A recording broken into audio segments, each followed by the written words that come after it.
Assalamualaikum warahmatullahi wabarakatuh. Materi hari ini terkait dengan public speaking, dan saya minta materi yang saya sampaikan hari ini itu bisa menjadi bahan Anda untuk UAS nanti. Jadi nanti UASnya saya minta Anda membuat video, Anda menyampaikan tentang apapun, yang penting itu public speaking Anda sampaikan dalam rekaman video, nanti dikumpul di Google Classroom untuk persiapan UAS. Jadi dari sekarang Anda sudah bisa menentukan kira-kira saya mau berbicara tentang apa. Nah, ini mengapa? Mengapa kita harus belajar public speaking? Public speaking itu kemampuan bagaimana bisa menyampaikan atau berbicara di depan umum. Saya cerita sedikit. Kalau mungkin dulu ketika sekolah Anda berpikir kalau di sekolah itu orang yang pintar, orang yang cerdas itu pasti dianggap akan memiliki masa depan. Namun faktanya kita bisa melihat bahwa ternyata kok teman-teman saya yang sukses itu bukan teman-teman saya yang pintar di sekolah, tapi mungkin yang biasa-biasa saja. Jadi ternyata kalau menurut Goleman itu di bukunya Emotional Intelligence, dia menyebutkan bahwa seorang anak lahir ke dunia itu dengan membawa berbagai kecerdasan, dan dia menyatakan dengan tegas bahwa IQ itu hanya menyumbang 20% terhadap kesuksesan seseorang dalam kehidupan. Selebihnya itu yang 80%-nya itu adalah disumbangkan oleh kecerdasan lain, yaitu ada kecerdasan emosional dan ada kecerdasan spiritual. Nah, kecerdasan emosional ini untuk mengetahui apa yang Anda dan orang lain rasakan dalam membangun sesuatu yang konstruktif.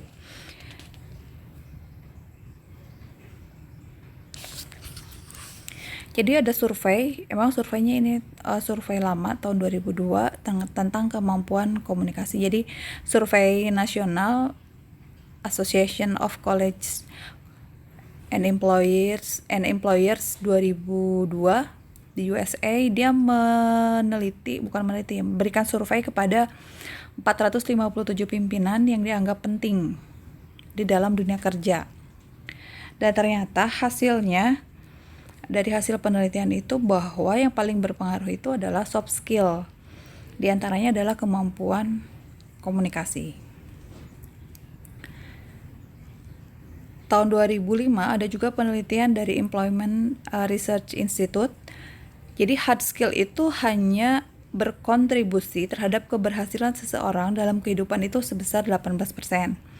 Sedangkan 82% itu disumbangkan oleh kemampuan yang disebut soft skill, antara lain kemampuan komunikasi lisan.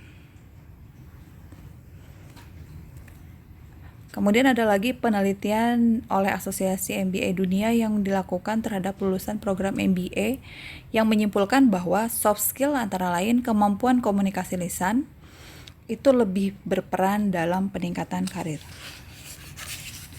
Artinya kemampuan soft skill ini, kenapa saya ajarkan Anda, itu yang harus Anda upgrade gitu. Jadi harus Anda kuatkan bagaimana Anda mampu berkomunikasi dengan baik di depan publik maupun komunikasi antar sesama. Jadi kalau Anda hanya pintar saja tidak cukup, tapi di situ ada kecerdasan yang lain, diantaranya adalah kemampuan komunikasi.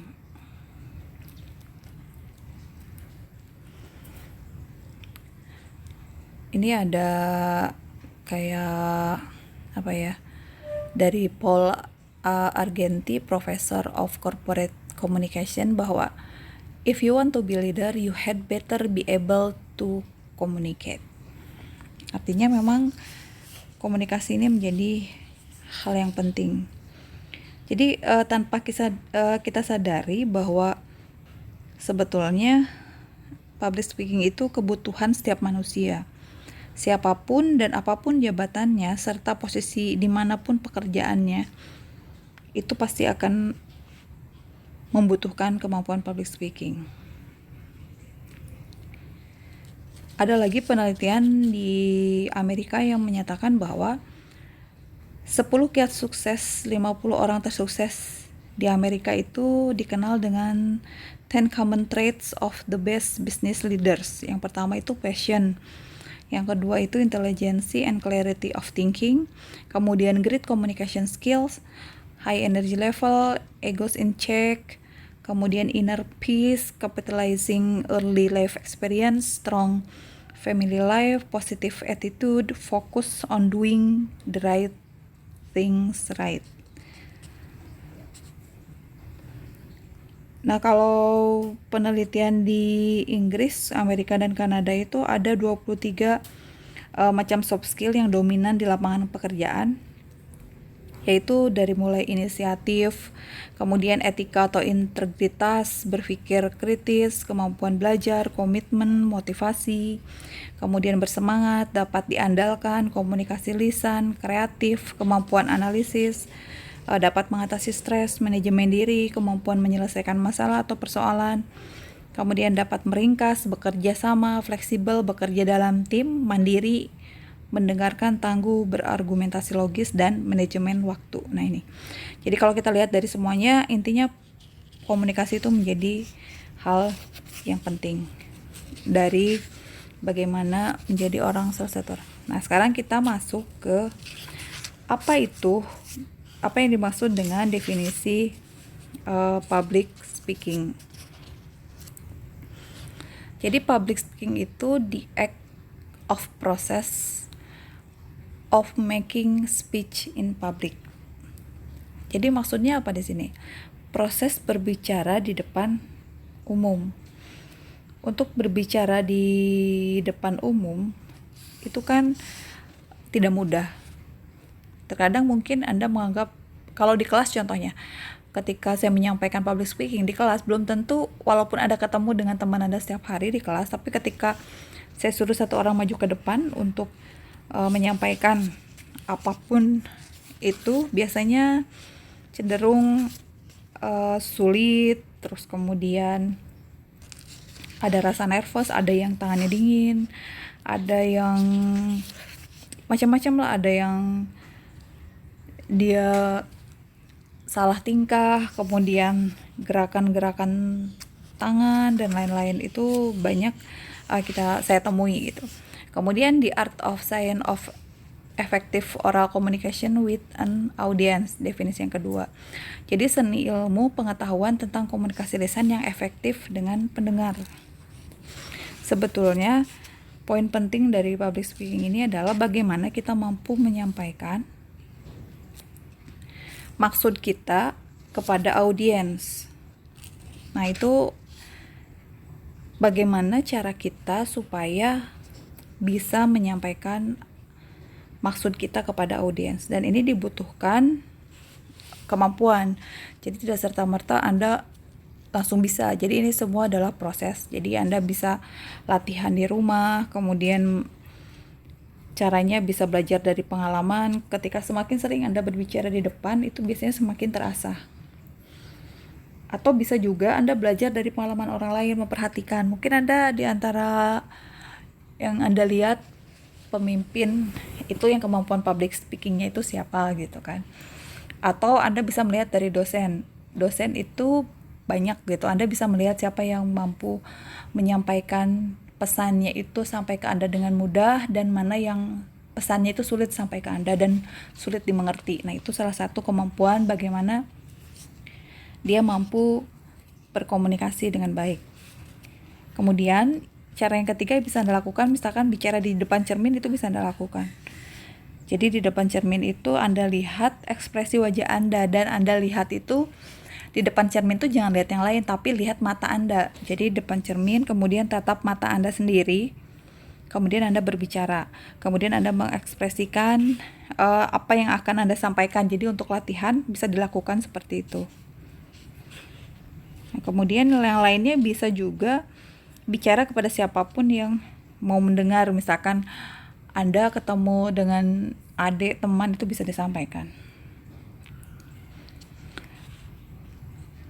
Atau misalkan yang biasa jadi MC, itu kan proses juga. Yang biasa jadi MC itu proses pelan-pelan, tapi akhirnya lama-lama pasti akan bisa. Nah, ini kalau ini sejarah ya, sejarah dari public speaking. Jadi 2500 tahun di Athena itu orang berpidato. Jadi satu kewajiban sebagai warga negara berbicara dalam legislatif, kemudian berbicara di pengadilan. Nah, sekarang kita masuk ke bagaimana berbicara di depan umum. Nah, pertama, mengetahui tantangan seorang pembicara. Kalau kita lihat, biasanya tantangan orang yang berbicara itu, ini pasti akan Anda lihat. Jangankan itu, dosen aja itu ketika mengajar pasti akan menghadapi ini. Yang kedua, kita bisa lihat yang pertama. Yang pertama itu berani. Biasanya orang untuk berbicara di depan, kalau disuruh pasti dia nggak mau. Pasti dia akan ada 1000 alasan untuk supaya tidak maju ke depan. Kemudian yang kedua, antusias. Nih, jangan sampai ketika kita berbicara itu orang yang kita ajak bicara tuh malah tidur seperti ini. Dan ini di kelas taruna kan pasti Anda merasa tidur gitu. Ya walaupun saya selalu berusaha, ya walaupun saya sudah maksimal, masih aja juga ada yang tidur. Tapi sebisa mungkin saya berusaha bagaimana ketika mengajar Anda itu konsentrasi dan fokus. Kemudian ingat. Dan yang keempat adalah melakukan. Ingat di sini tuh maksudnya mengingat gitu. Anda ini dulu deh.